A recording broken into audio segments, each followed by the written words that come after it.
Assalamualaikum warahmatullahi wabarakatuh. Perkenalkan, saya Intan Auli Narwati dengan NIM 3111420035 akan memaparkan dan menjelaskan dengan singkat mengenai penelusuran arsip digital di internet dan bagaimana sih caranya untuk mengakses arsip digital di internet.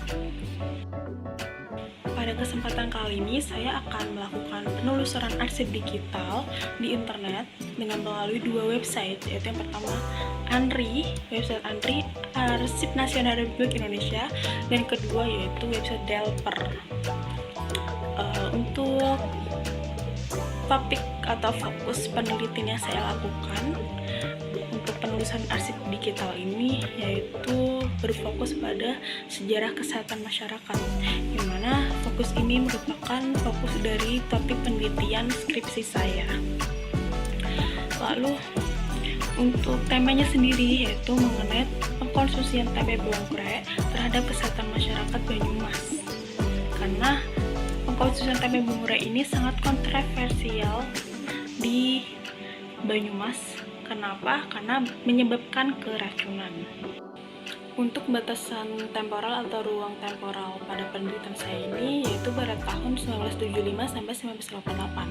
Sedangkan hasil atau result dari penelusuran arsip digital saya di dalam dua website ini yaitu website ANRI dan juga Delper, saya hanya mendapatkan dalam kurun waktu abad 19 sampai 20. Namun menurut saya ini masih berkaitan kuat juga ya, karena kasus keracunan tempe bongkrek ini terjadi pada tahun 1890-an sebagai masa pelatuk adanya keracunan ini.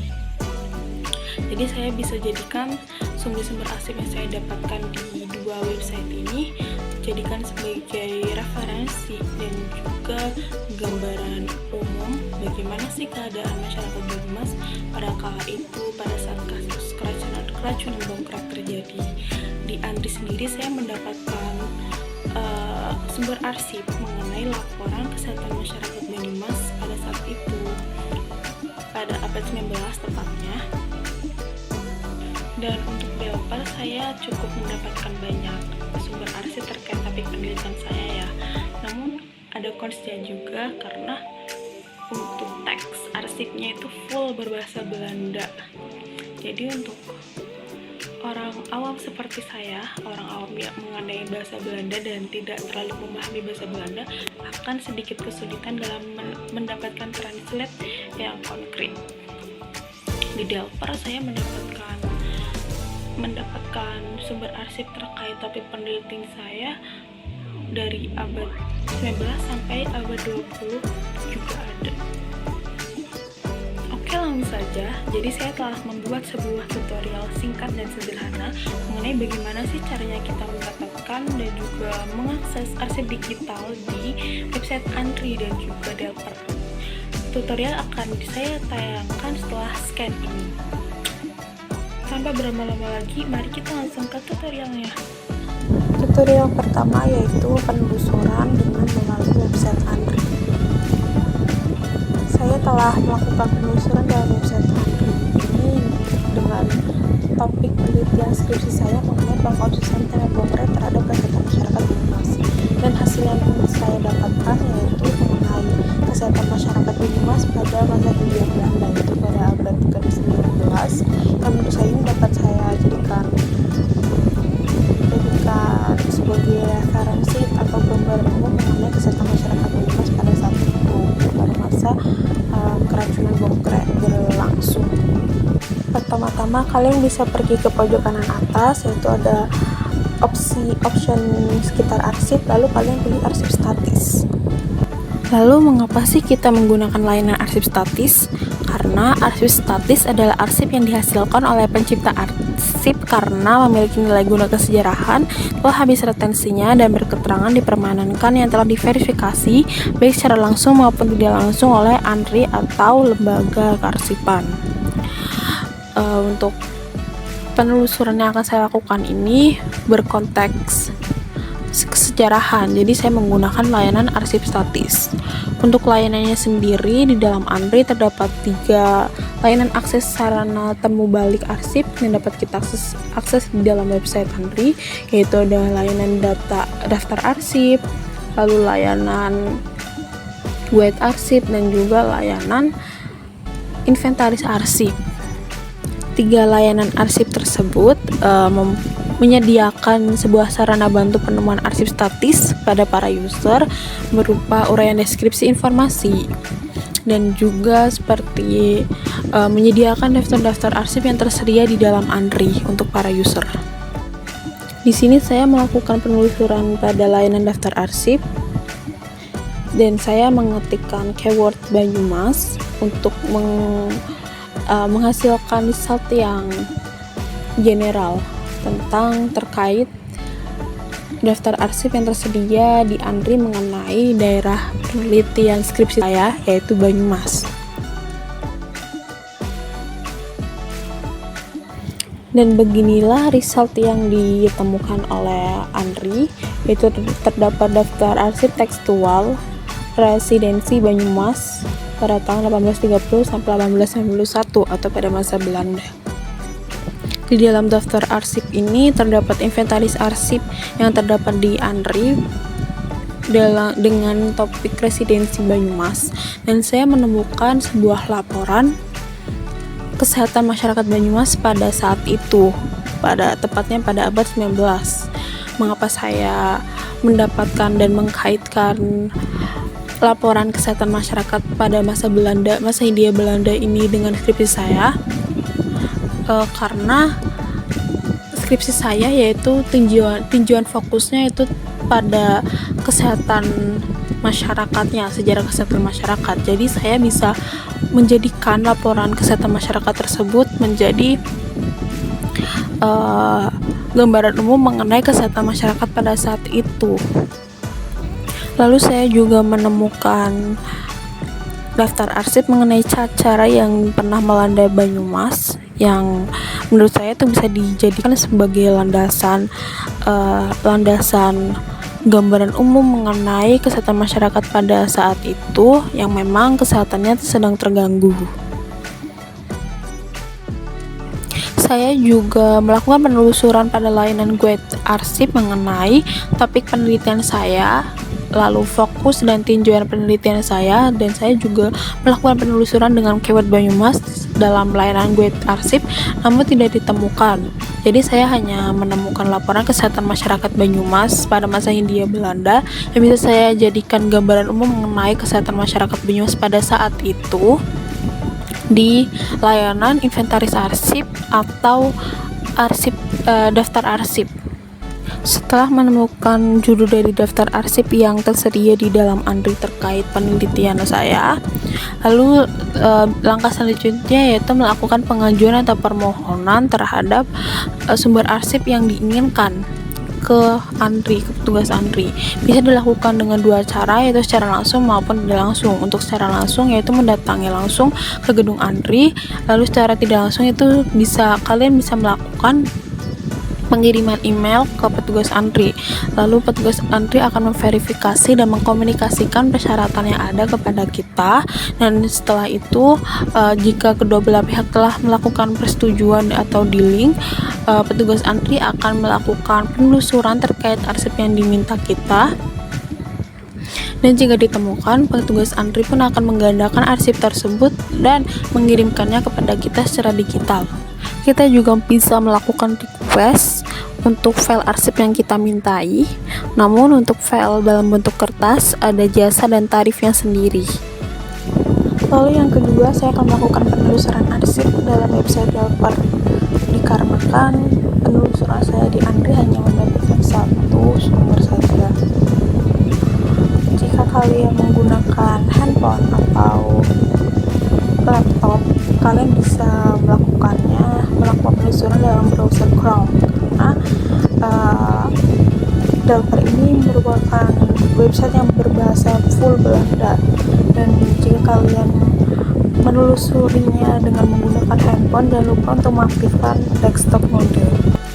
Layanan yang ditawarkan oleh developer juga cukup banyak, yaitu ada seperti bukan basis atau buku-buku, lalu bukan Google itu seperti Google Books, lalu ada Sheetscripton atau layanan majalah, Kranten, layanan surat kabar eksternal Kranten, yaitu layanan surat kabar eksternal, dan radio buletin.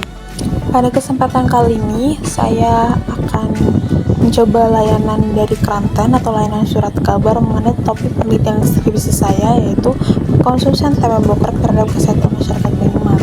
Saya ingin menelusuri mengenai keracunannya, dan tampilan Kranten akan seperti ini. Kranten yang disediakan oleh developer berasal dari Kranten atau surat kabar abad 17 sampai abad 21. Di sini saya akan menuliskan keyword dari penelitian saya, yaitu tempe bongkrek. Saya menuliskan keyword bongkrek untuk mendapatkan hasil yang lebih general.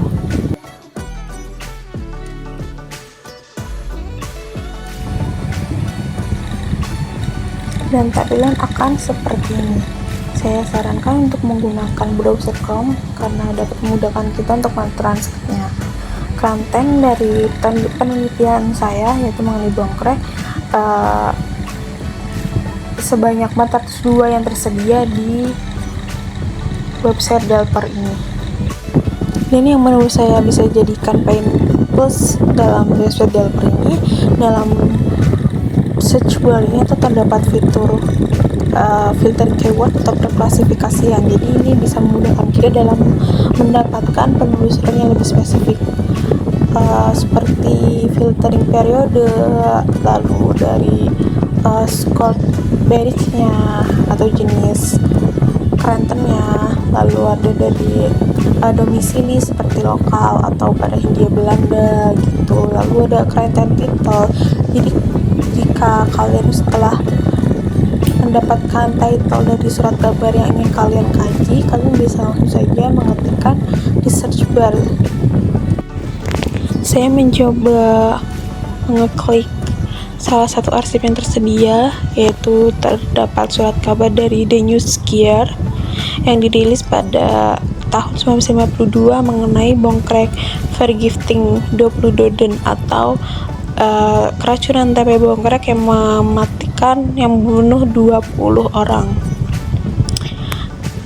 Poin plus lagi untuk website developer ini, jika kita menambahkan keyword dalam pencarian kita, maka sistem developer akan secara otomatis melabeli kuning dari keyword yang sedang kita cari, sehingga itu memudahkan kita dalam melakukan penelusuran.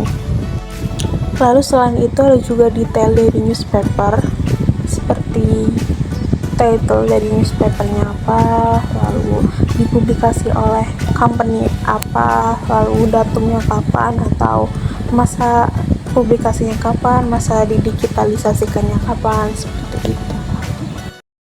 Selanjutnya, saya akan menjelaskan secara singkat mengenai pros and cons dari dua website tersebut. Untuk yang pertama yaitu Andri. Menurut saya untuk prosnya atau kelebihannya, yang pertama yaitu seperti yang telah kita ketahui bahwa Andri merupakan sebuah lembaga atau instansi pemerintahan kearsipan yang telah terbukti keautentikan dan keasliannya. Jadi kita nggak usah meragukan lagi ya untuk koleksi-koleksi yang terdapat di dalam Andri. Yang kedua yaitu website mudah diakses, dan juga yang ketiga website maupun naskah maupun sumber arsipnya itu berbahasa Indonesia. Jadi itu memudahkan kita untuk memahami arti dari naskah yang ada. Dan untuk cons-nya atau kekurangannya, menurut saya yang pertama, digital Andri kurang worth it untuk dilakukan jika kita menginginkan arsip secara instan. Karena yang terdapat di dalam digital Andri itu hanya layanan guide arsip, lalu inventaris arsip dan juga daftar arsip, yang mana di dalam layanan-layanan tersebut hanya terdapat daftar-daftar arsip yang tersedia di Andri yang bisa kita jadikan sebagai referensi untuk diajukan ke Andri melalui email. Jika kita telah meng-email Andri akan memprosesnya dan juga memberikan beberapa persyaratan yang untuk kita penuhi, seperti surat permohonan, seperti itu. Barulah mereka akan mengirimkan arsip yang kita inginkan jika memang ditemukan di sana. Cons yang kedua menurut saya yaitu terdapat dalam fitur search bar. Untuk fitur search bar-nya menurut saya kurang adanya filtering keyword atau fitur perklasifikasian yang dapat memudahkan kita dalam melakukan penelusuran secara spesifik. Jadi pada saat kita melakukan pencarian, maka akan menghasilkan result yang masih general. Selanjutnya yaitu ada pros and cons atau kelebihan dan kekurangan dalam menggunakan Delper. Untuk prosnya sendiri, yang pertama yaitu naskah atau sumber arsip yang terdapat dalam Delper bisa langsung kita akses, jadi kita tinggal mendownloadnya saja. Lalu yang kedua, website dapat diakses secara mudah, namun harus menggunakan fitur translation terlebih dahulu agar kita dapat memahaminya. Lalu yang ketiga yaitu layanan yang diberikan oleh Delper cukup banyak, yaitu ada layanan arsip majalah, lalu layanan arsip surat kabar, dan juga radio buletin juga ada. Lalu menyediakan fitur filtering keyword atau perklasifikasian yang dapat memudahkan kita dalam melakukan penelusuran secara spesifik. Lalu selanjutnya itu untuk cons-nya atau kekurangan dalam Delper. Menurut saya yang pertama yaitu baik website maupun sumber arsipnya itu masih full text berbahasa Belanda. Jadi untuk orang yang masih awam dan juga tidak terlalu memahami bahasa Belanda seperti saya, maka akan kesulitan dalam memperoleh translate yang konkret. Cons yang kedua yaitu hak cipta yang tidak diketahui. Sebagian sumber arsip yang tersedia di Delper memiliki hak cipta yang tidak diketahui. Jadi ada kemungkinan sebagian dari arsip tersebut masih memiliki hak cipta dari pihak lain. Mungkin cukup sampai di sini penjelasan singkat dan juga tutorial sederhana yang dapat saya sampaikan mengenai bagaimana caranya kita mengakses dan juga mendapatkan arsip digital di dalam website Andri dan juga Delper. Semua material atau bahan yang saya sampaikan dalam video ini berasal dari website official Andri dan juga Delper. Kurang lebihnya mohon maaf, semoga bermanfaat. Wassalamualaikum warahmatullahi wabarakatuh.